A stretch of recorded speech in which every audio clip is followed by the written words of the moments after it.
The role of government in a laissez-faire economy. Part 1.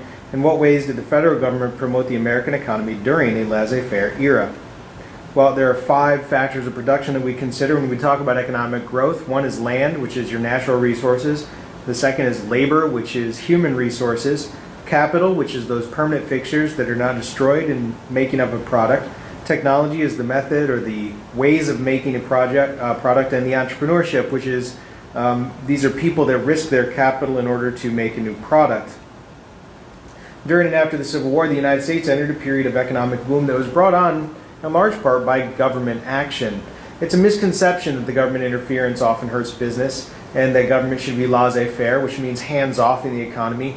In reality, even during this period of laissez-faire economics, it was the government that promoted a lot of the economic boom. It was heavily involved in shaping the economy. So you might ask, how? Well, we need to break a few of these myths. First of all, it's the government that provided the environment which allowed entrepreneurs to be successful.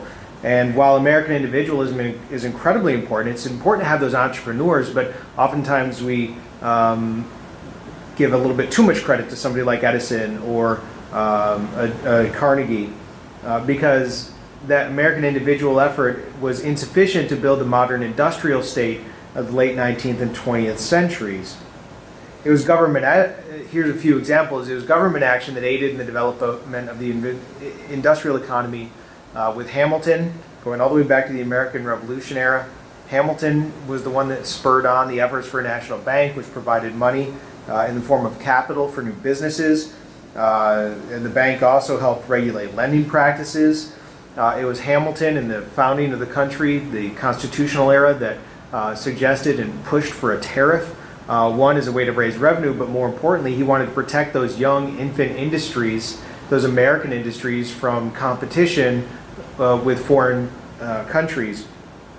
If you remember, if you take a bale of cloth from Britain, which would probably be a better quality of cloth, but you take that same bale of cloth in America, the people would buy the better quality British cloth.